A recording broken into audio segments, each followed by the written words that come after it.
For today, we have a new project for you guys, and it's a pretty rare project, one that I've been wanting to do for a long time. We just needed the right guy to come in and have it done. Ever since this generation Fortuner came out, which is the first generation, they came out with a 2.7 gasoline version. I've been waiting for some guy who comes in and says, I want to either turbo or supercharge this engine. And finally, after like 15 years, we have one.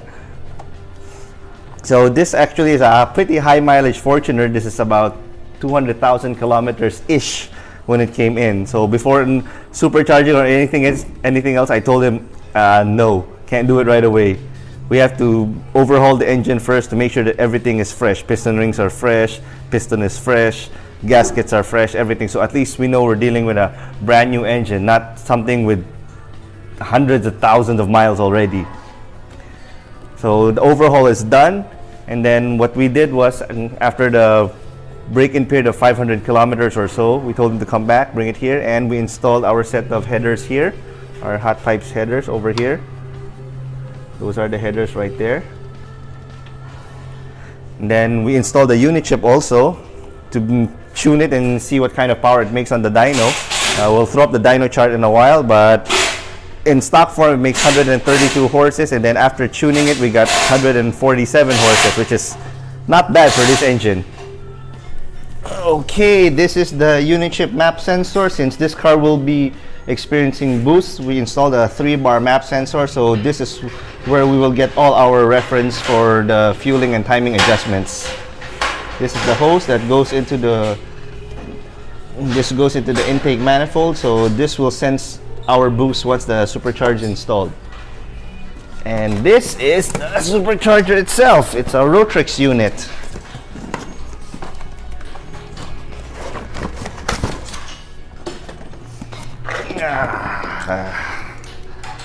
Look at that thing of beauty. Yes, it looks like a turbo. So basically this is a centrifugal supercharger. Move the cap here. And there you go. This is where the air goes in, and then air goes out here. This side is exactly the same as a turbo. The magic actually happens inside here, the housing. You have 3 cylinders here where they basically act as a gear multiplier. So this is the input shaft. This has a pulley here. It will now connect to the rest of the belt system here. We're going to be connecting the pulley. We're going to be connecting the pulley to this belt here. It's going to run off most likely here on the alternator side. We're going to have to extend this belt. It's going to loop around the supercharger, then go back. So this is where we're going to be putting the supercharger. It's going to be placed here. Stock airbox will be gone, intake will be here, and then this one is pointing up. Then we will just make a tube that goes straight into the intake over there. So we're gonna get right on it. I've been waiting for a long time for somebody to do this ever since the Fortuner gasoline came out, to either turbo or supercharge one of these things, because we know it's gonna make pretty good power. And finally, after 15 years, I suppose, ever since it first came out, some guy finally came and had it done, and we did it. So this is what a supercharged Fortuner looks like. So this itself is the Rotrex supercharger unit. We're using a C60 supercharger. This thing is rated for around 400 horsepower, good for engines 2.5 and up to about 3 liter. So this is what we use also for some of our V6 applications. Then this is driven by the belt here. There's one long serpentine belt that goes all the way around. Pulley's not there because we're still having it machined to make it just a little bit lighter, so it'll rotate a bit easier. Then as people might notice, that it looks like a turbo, because that's what it is. It is the compressor side of a turbo and a reduction gear in here, which according to Rotrex multiplies the input speed by around 10 to 15 depending on what supercharger you get. So air is drawn in through here, the intake, this one, goes in here, gets compressed, goes out here, straight to the throttle. As you may notice, there's also a blow-off valve here because, like we said, this is the compressor side with turbo, so when the throttle closes, the excess air here has to go somewhere, it blows off. This is the stock mass airflow sensor. This really has to go back. And then this is a fifth injector setup. More air going inside, needs more fuel to go along with it. And the other component is this one. This is a Unichip 3-bar map sensor. This is what determines how much boost that the supercharger system is making, and this is our reference point on how much fuel to add. One of the things that you eagle-eyed viewers may notice that where's the intercooler, or do you not need one, or why it's not there? Well, first, you don't really need one, but if you can put one, there'll be a little bit more power to be had. One of the main reasons why we don't need to put an intercooler is because, number one, although it is a compressor, yes, it heats up the air, yes, not as much as a turbocharger system, because first and foremost, this is not exhaust driven, so this unit remains a lot more cooler than a turbocharger that's sitting straight right there on the exhaust. So for our application here, which is about 50-60 horses additional, you don't really need an intercooler per se, but if we were to add one, we should see another 10-15 horses more on top of what we have. But since we wanted stealth looking with minimal clutter on the engine, this is what we ended up with. As for the Rotrex system, it has its own lubrication. This is the reservoir here. There's a filter down there. We put the filter here, over there. Then it has its own separate cooler here, tucked inside the bumper. This thing looks like an oil cooler. So this self-circulates. The fluid that's used is specifically used by Rotrex. You cannot use anything else. You can't use ATF, you can't use CVT, you can't use regular oil, Gil oil, no. We've actually tried that once upon a time, and you will promptly destroy the supercharger once you put it in. The whole thing is controlled by the Unichip, which is placed here.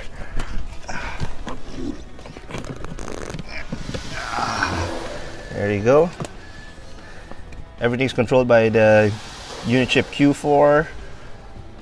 This is for the throttle. This goes to the additional fifth injector setup. Then these are the wires that go to the mass airflow, the crank, and of course, power and ground is here. This is tucked in here behind the glove box because this is where the stock ECU is located also. And we're gonna dyno this car. We just finished installing and everything. We'll dyno it and see exactly how much power we're making.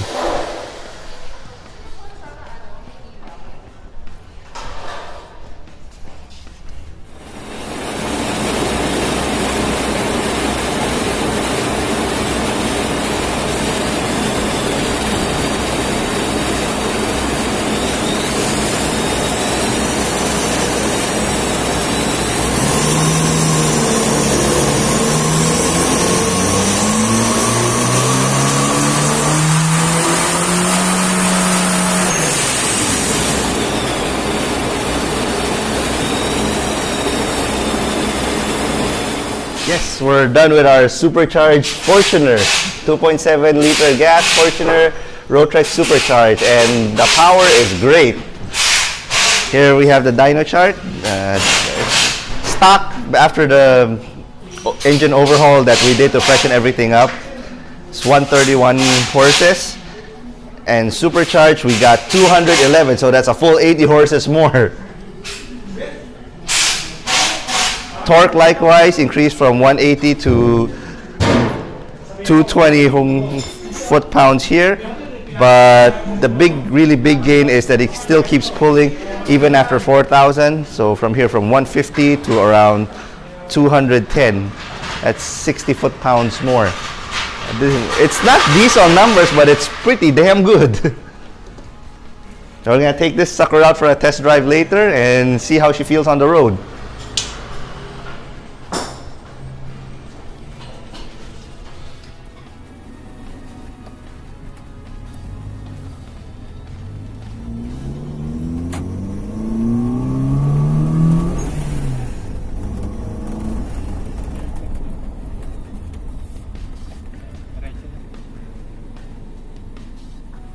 What we're actually doing now here is street tuning it, because on the dyno what we see is full throttle, but here on the street we see part throttle, meaning 20% tapak, 30% tapak, and we need to see here what the air fuel ratio is to see if it's correct or not.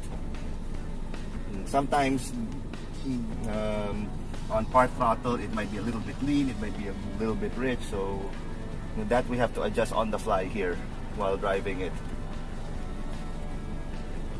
Because most of the driving is actually done at part throttle, and then sudden throttle changes, meaning you're cruising with 10% tapak and then bibiglain mo ng upak. Yun, kailangan ma-tune din yung part na yun. That sudden influx of air and throttle.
Kulang yung preno.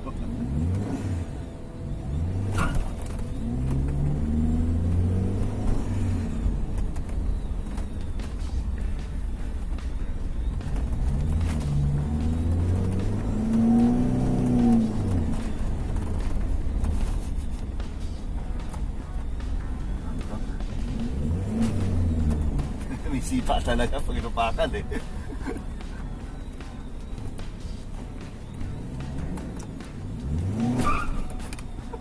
Anong transmission nito? Kailangan na rin eh.